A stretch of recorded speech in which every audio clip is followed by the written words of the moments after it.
Good evening. అందరికన్నా first నేనే చెప్తా, అడ్వాన్స్ హ్యాపీ బర్త్డే చరణ్. యాక్టర్గా mega power star Ram Charan గారి గురించి మాట్లాడే అంత పెద్దదాన్ని కాదు. నాకు తెలిసింది ఒకటే, చరణ్ ఏ సినిమా చేసినా కష్టపడి మేము రామ్ చరణ్ ఫ్యాన్స్ అని కాలర్ ఎత్తుకునేలాగా ఉండాలి. అది ఒక్క రీజన్కే కష్టపడి చేస్తాడు. I know that.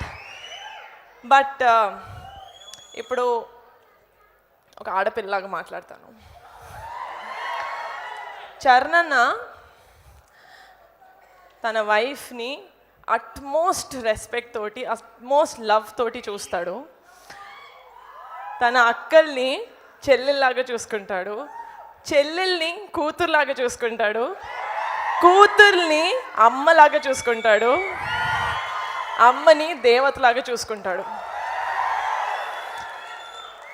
Mega power star Ram Charan గారి ఫ్యాన్స్ లాగా ఇక్కడ నాకు 90% అబ్బాయిలు కనిపిస్తున్నారు. కాబట్టి చరణ్ నుంచి మీరు ఏదైనా తీసుకోవాలి అంటే ఆడపిల్లని అమ్మవారిలాగా ట్రీట్ చేయండి.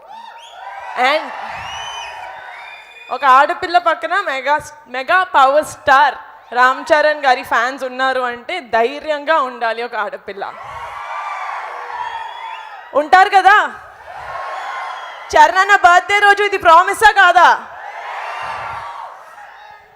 ఐ రియలీ హోప్ చరణ్ హెల్దీగా హ్యాపీగా లైఫ్ లాంగ్ ఉండాలని మనస్ఫూర్తిగా కోరుకుంటున్నాను. Thank you so much.